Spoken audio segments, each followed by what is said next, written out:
What's up, everybody? Welcome back to the channel. Appreciate all the new subscribers. We have reached some milestones on this channel. We also have some monetization. Not that I really care that much about that because YouTube could take it away at any day.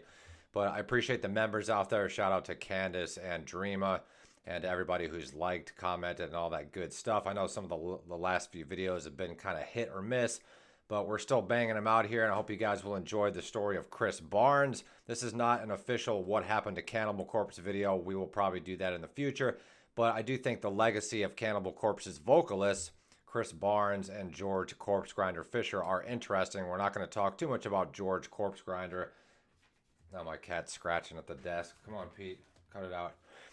But obviously, if you're an avid Cannibal Corpse fan, you'll know that in the early days of Cannibal Corpse, they had a vocalist by the name of Chris Barnes who now fronts the project 6 Feet Under. And I think it would be a fascinating retrospective to kind of look back on what happened to Chris Barnes, why he left Cannibal Corpse, what he's doing now. And it's sort of a topic of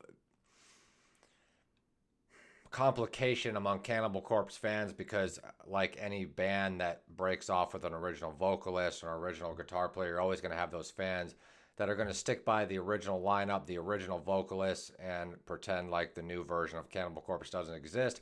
We'll talk a little bit about what I like about Chris Barnes versus George Corpsgrinder Fisher, vice versa. So basically, to make a long story short, the story of Chris Barnes and Cannibal Corpse actually took place a few years prior to that in the late to mid 80s with a band called Tyrant Sin. You guys can hear more about this on the Cannibal Corpse documentary. Hell, you can Google it if you want. But he had a thrash rock band, or thrash metal band rather, with some of the former members of Cannibal Corpse. I don't think they were fully solidified with all of the members that came later. But anyway, to make a long story short, they had a band called Tyrant Sin that sort of evolved into the early days of Cannibal Corpse, right? So that's fair to mention that. They did come out with a couple demos, maybe, a couple EPs, something like that. But Chris Barnes was not really Chris Barnes until, obviously, Eaten Back to Life, the first Cannibal Corpse album. And when we listen to the old Cannibal Corpse albums, they had a different sound with Chris Barnes, not only just because of Chris Barnes, but because of the music. They were much more thrash-based. The recordings were more raw. They weren't as technical, perhaps. They were kind of like a train wreck. I mean, Cannibal Corpse always kind of sounds like a train wreck, but it's pretty awesome, and that's just kind of the sound that they have.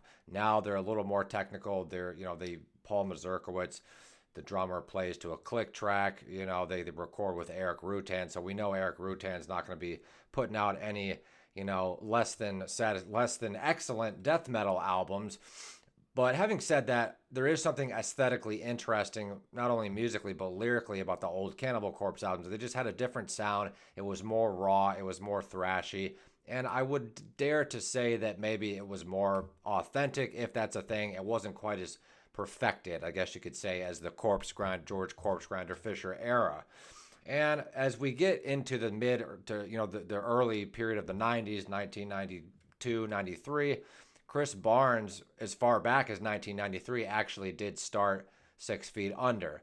So I think that's interesting to point out that there's, among the fan base and among the metal world, there's sort of this idea that Chris Barnes was fired or kicked out of Cannibal Corpse for drama related to Cannibal Corpse only, but he obviously had another side project kind of going. Now, whether or not that was causing any, dismay within the band, any conflict within the members of Cannibal Corpse, I don't suspect, but he obviously was building something kind of on the side. Maybe it wasn't as serious in 1993 as it later became in 1995, 96, but he had a side project going, and he had another outlet for his creativity, perhaps. And if you listen to 6 Feet Under, from what I've seen, it's sort of like maybe a Chris Barnes vanity project. It's just kind of, the Chris Barnes aesthetic, kind of sort of gloomy, chuggy, almost doom metal. It's not even really thrash. It's not even really death metal. The vocals styles are kind of death metal. And I guess the elephant in the room is that despite my appreciation of Chris Barnes music or his vocals and his lyrics aesthetically, which I would not criticize. Technically speaking, on a technical note, his vocals are far inferior to George Corpsgrinder Fisher, at least on the later period, I guess you could say. And that's not to really demean Chris Barnes' vocal abilities, because he is interesting. There's only one Chris Barnes. I'm going to put my chair down a little wee bit here.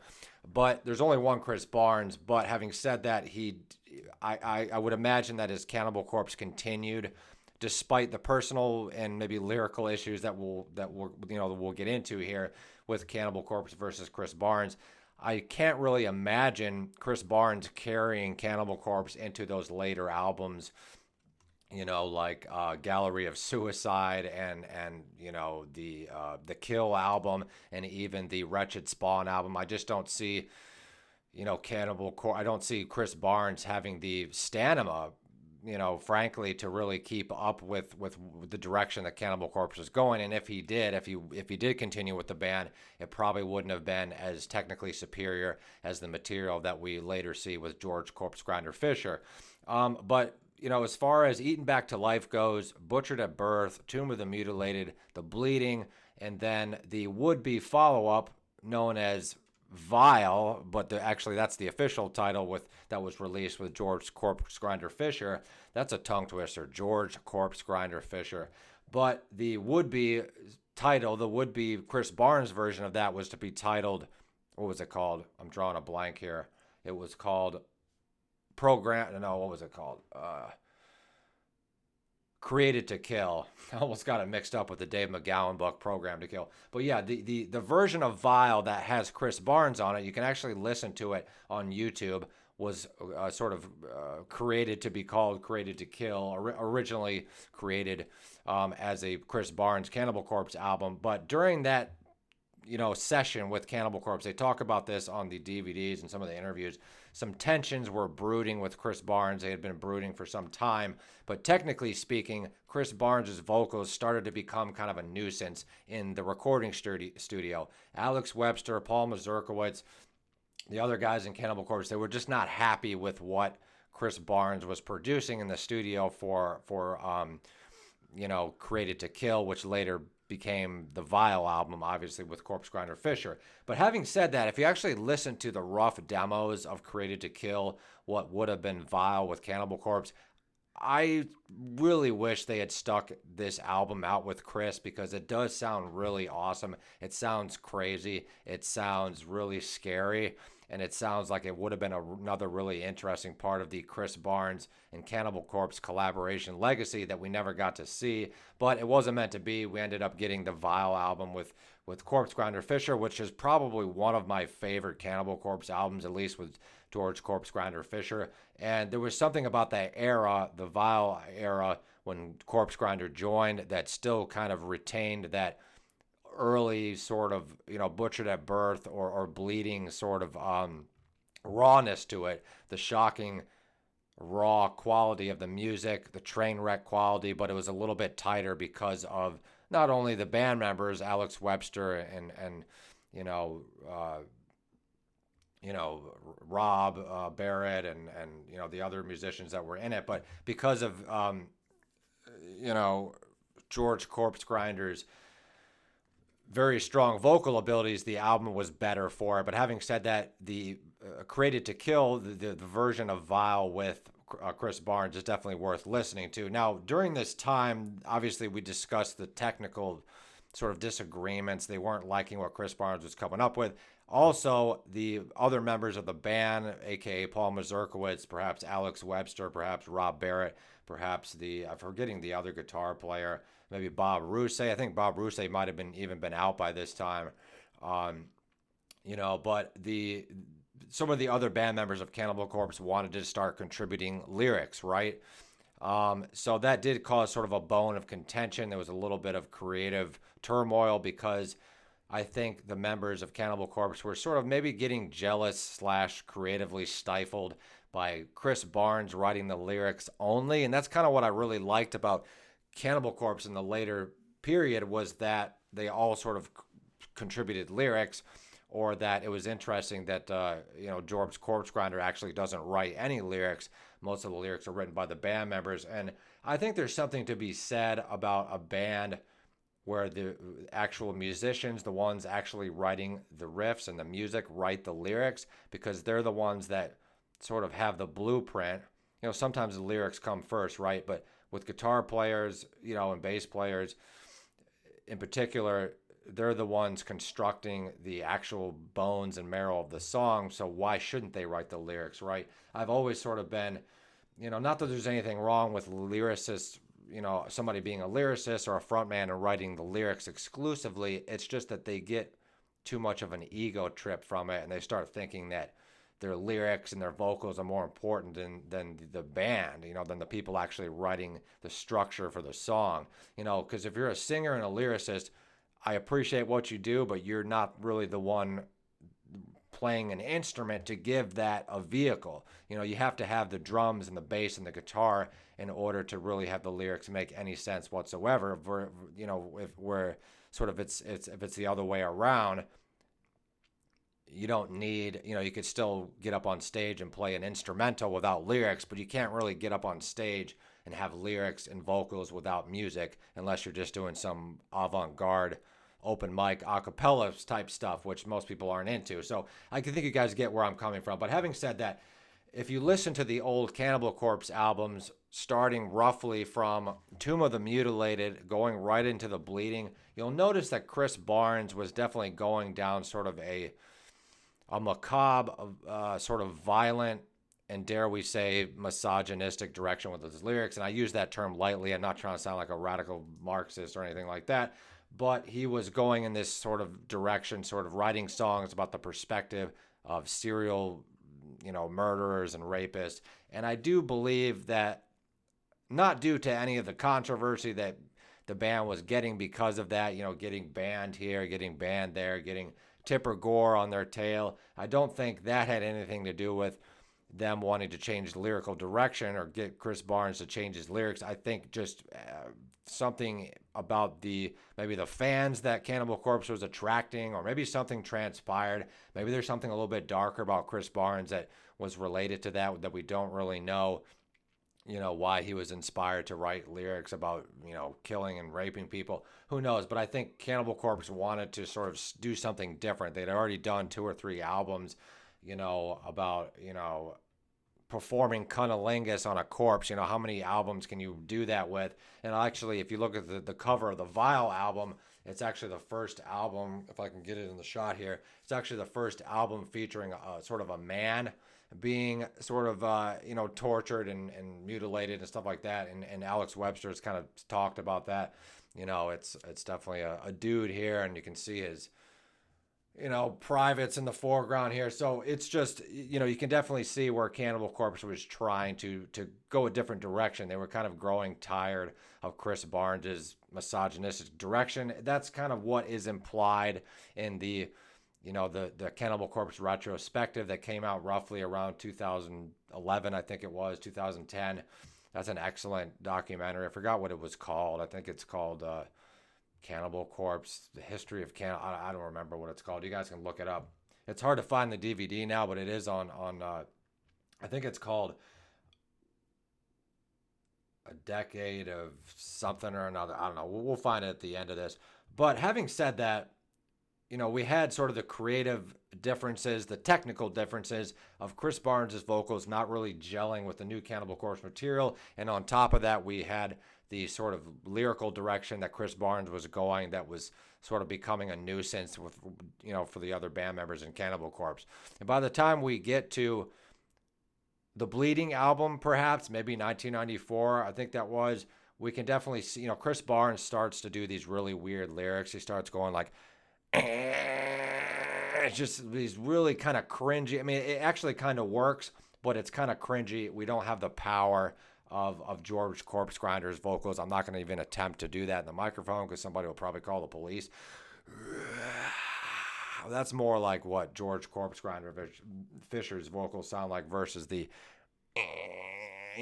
Chris Barnes' lyrics just kind of sound like a dying hag or something, like this is very bizarre. By the time you get to the Created to Kill demos, and as well as 6 Feet Under. No hate to 6 Feet Under. I just don't particularly care for Chris Barnes's higher vocal range. I like his like, death metal vocals, his growls, but when he tries to do those high screams, it's just a little bit cringy. I mean, it's cool. Like, I'm not saying it's bad or anything, because it works. It works for Chris Barnes. It works for 6 Feet Under, and it worked at one time for the early Cannibal Corpse albums. And I think it might have been cool to see Chris Barnes do one more album with, Cannibal Corpse. What ended up, being Vile.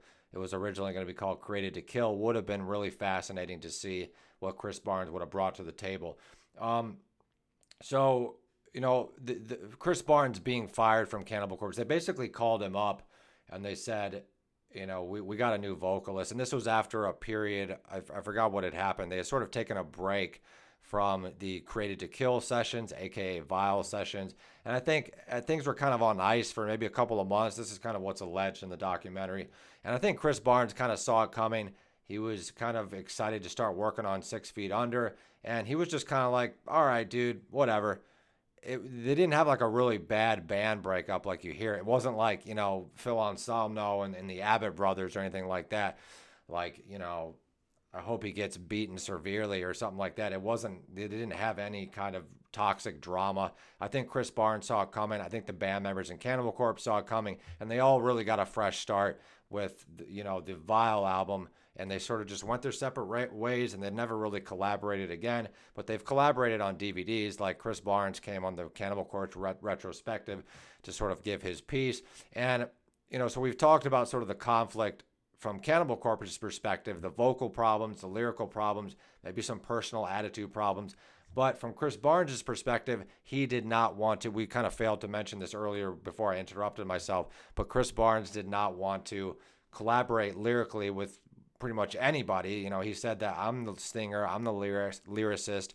I don't want to write about, this is actually an exact quote from him. He says, I don't want to write about somebody else's feelings about things. I want to write about my own feelings. I didn't get into this music business to be told what to do.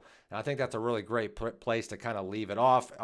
Before we finish, I will talk about, we talked a little bit about our critiques of Chris Barnes' lyrical, his vocal style rather. His lyrics are really cool. At least they were in the early days of death metal. Nowadays, writing about, serial killers and zombies, it's probably a little bit corny. I like some of the newer stuff that Cannibal Corpse has been able to implement lyrically and sort of philosophically in their lyrics. I mean, dare we say philosophically with Cannibal Corpse, that's like an oxymoron.